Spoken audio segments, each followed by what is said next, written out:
Dit is program nummer 2. Kun reden als je hond dit. Vandaag dag wordt zeer veel van Israël gereed, wils er zoveel oproer en blootverjeten passiert. Israël wordt eenmaal van God als een volk bestemd. De nakommenschaft van Abraham zijn vandaag de Juden. God wil op Erden een bijzonder volk hebben, wat aangehoorzaam zijn wordt. Dit volk wordt hij dan zijn geschreven het woord aanvertrouwen. Durch dit volk wil hij dan ook zijn sien schenken. En zo zijn we nu ganz am Anfang met dit volk. Wat nu is nog maar bloos Abraham en zijn vrouw Sarah. Met deze geschichte wil we dan nu wieder gaan. Dat laatste Mal zagen we, wo Abraham den Herrn gehoorzaam weer en ging met zijn vrouw Sarah en alles wat hij had naar Kanaan, zoals de Herr am geboden had. Dan zagen we, wo het nog hongersnood gaf en hij zich entsloot naar Egypten te trekken. Hij had aber scheinbar Gott niet gevraagd of hij dat zal. Hij had ook scheinbar niet aan alle Gefahren gedacht, wat dit aangetrek would met zich brengen. En 1 Mose, kapitel 12, vers 11, daar lezen we, en dat nam zich zo ram, als hij dicht bij Egypten weer, zei hij tot zijn vrouw Sarah, ik weet dat u een vrouw best, wat zij smak zit. Dat wordt zo komen, dat wanneer de Egypten die zijnen, worden ze zeggen, dat is zijn vrouw. Dan worden ze mij wel een dood merken en die overleven laten. Zij dacht, u best mijn zuster, dat het mij dienetshalven goed gaat en mijn zeil diensthalven leven kan. Wat Abraham hier de Sarah abdroeg, is zeer schwer te verstaan. Dat zij zeggen zal, zij weer zijn zuster, weer half zo. Zij weer zijn halfzuster, de dochter van Abraham zijn vader, aber nicht de dochter van zijn moeder. Wat Abraham de Egypten aber nicht zeggen wil, is dat ze ook zijn vrouw weer. Dat kwam dan ook krijgt zo, als hij bevergd had. De diener van König Pharao namen de Sarah voortzweg, zodat ze nog eine van Pharao zijn vele vrouwen worden zal. De Pharao gaf dem Abraham als betaling veel vee en dort er nog vele diener. Aber eins ist klar, dem Abraham en de Sarah ging het zeer schlecht. Hier deed Gott dan angrijpen, indem hij Pharao zijn familie en diener met schlimme pleren sloeg. Ik zie me zeggen, dat de König zich Paul vroeg, wat er los weer. Bestimmt wordt hij Sarah gevraagd han, en die wordt am ohne Twijfel gesagt han, dat zij in werkelijkheid Abraham zijn vrouw weer. Doorwegen had Pharao de Sarah nicht ausgeschiert. Dan duurt het nicht lang, wat Abraham nom König geroepen wordt, en hem gezegd wordt, wat hast du mij aangedonen? Waarom hast du mij nicht gesagt, dat ze dine vrouw is? Waarom hast du gesagt, dat ze dine zuster is, zodat ik ihr te vrouw nam? Sei her, hier is dine vrouw, neem haar en go.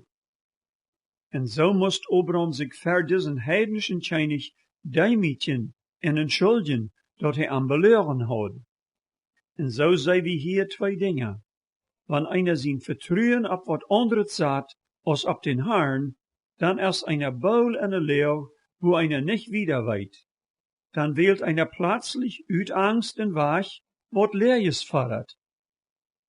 Dat tweede is, dat we hier wahre Gottes Gnade seien.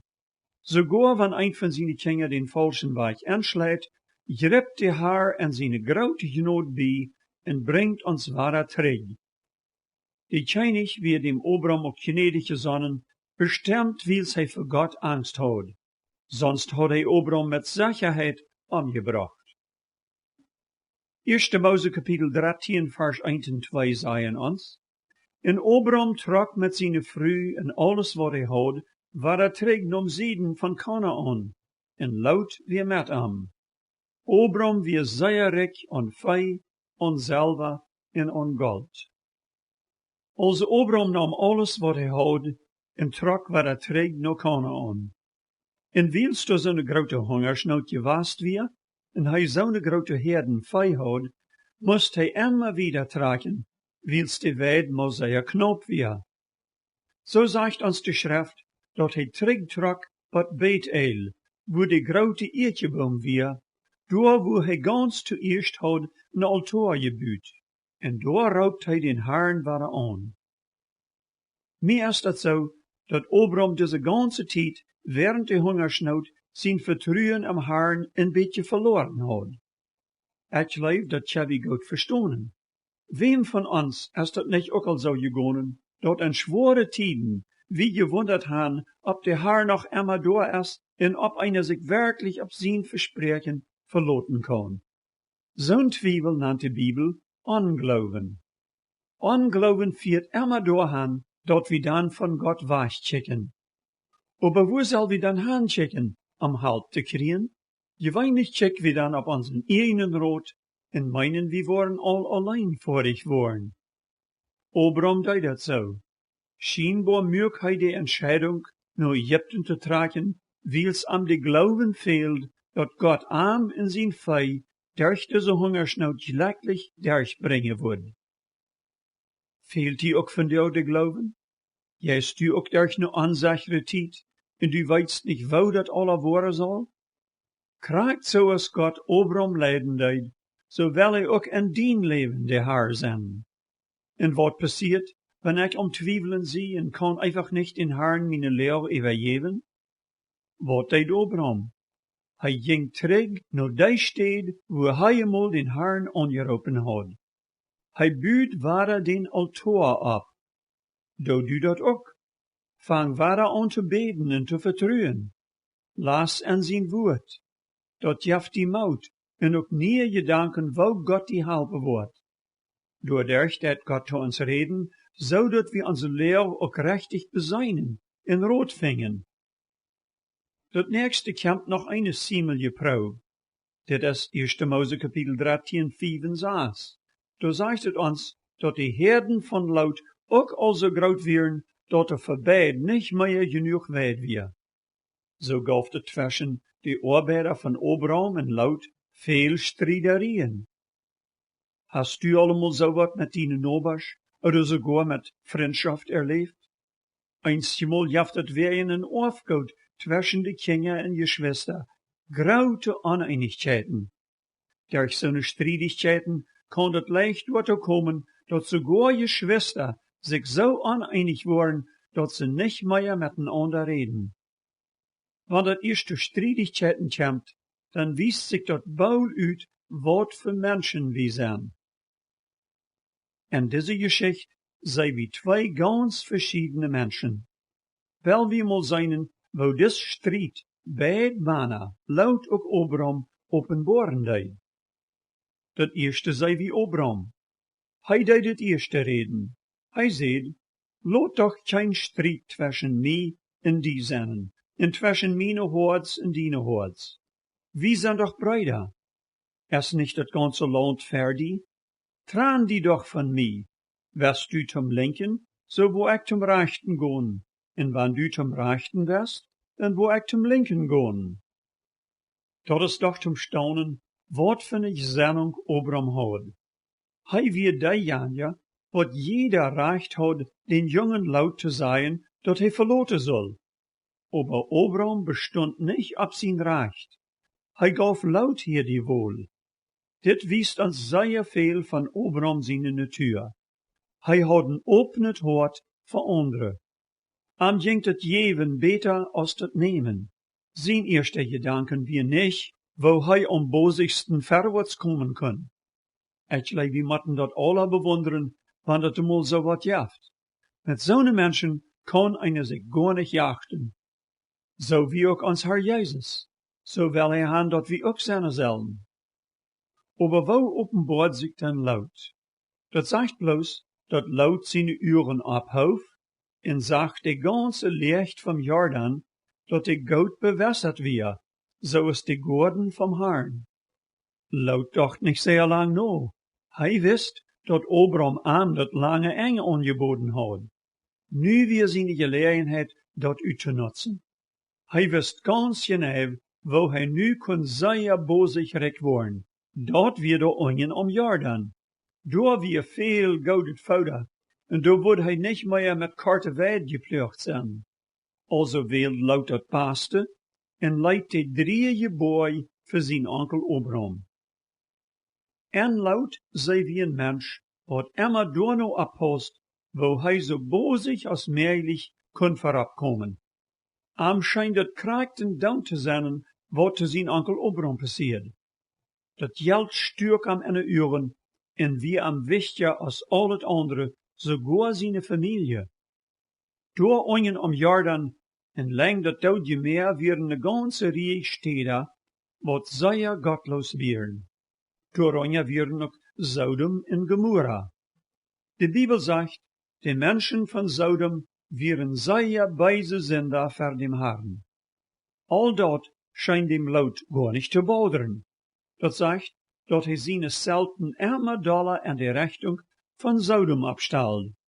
Wat dann passiert, wo wir dann am nächsten Kapitel sein. Aber dann kam der Herr wieder nach Abraham.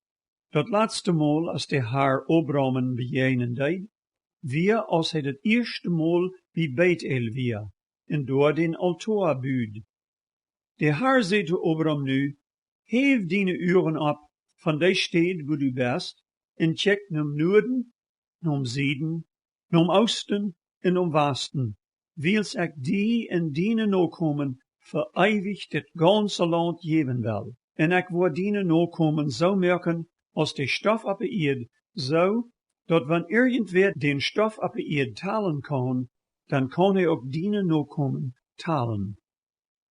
Wo Abraham stond, weer een höhere boy, dicht bij Hebron, von wo hij zeer weit checken kon.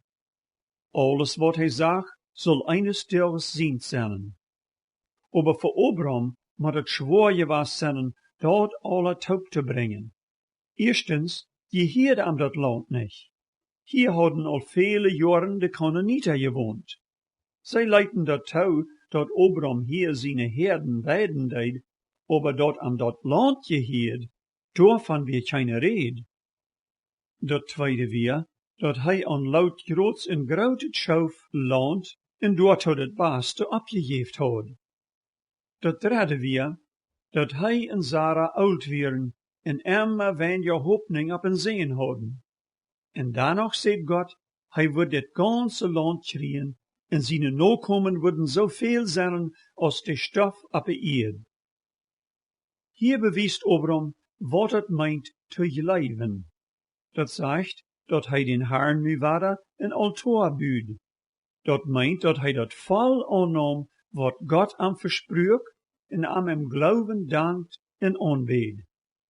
Dat is ook wat het vandaag meint, glauben te hebben. Dat meint dat we Gott seine Versprechung ernst nehmen. En wanneer we de Erfüllung ook nog niet zijn, onze Einstellung is so, als wanneer dat al passiert is. Der Glauben heeft zich van Abraham seine Tijd nicht geändert. Die Bibel sagt, ohne Glauben ist es unmöglich, Gott zu gefallen. Wo proefst du Gott zu gefallen? Proefst du Schmack zu sein en hoopst dadurch Gott sein Gefallen zu verdienen? Dat geht nicht durch das Schmack sein. Dat geht bloß durch den Glauben an dat, wat Gott in seinem Wort gesagt hat. Laut aber, durch all seine Gedanken seinen Onkel Abraham uitzunutzen, soll nichts von dieser gewaltige Versprechung kriegen. Laut geleefd, hij had alles erreicht wat hij wil, aber dat wordt maar een zeer kleine stootje verholen. So ist dat in Wirklichkeit. Verken gelebende Menschen, sie können sich wat nehmen. Aber wenn Gott het nicht gefällt, dann hält dort, wat wir uns mit Ungerechtigkeit genommen haben, nicht für lang fair. Und damit kommen wir nu naar dat 14. Kapitel.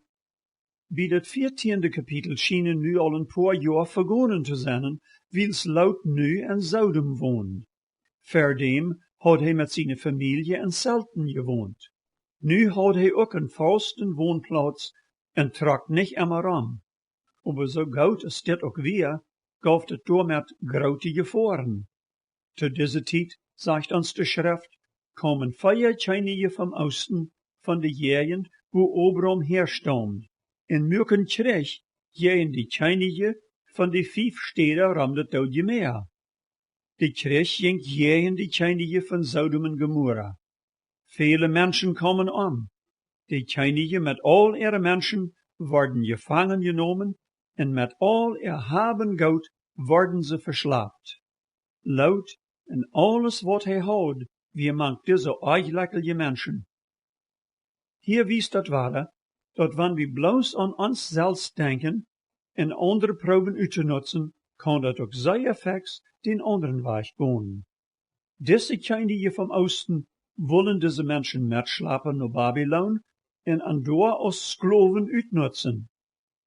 Wo moet auch dem laut seinen Tumult gewast, als hij zag, dat hem alles weggestohlen wir, en hij en seine ganze Familie von nu an zullen Sklaven zijn.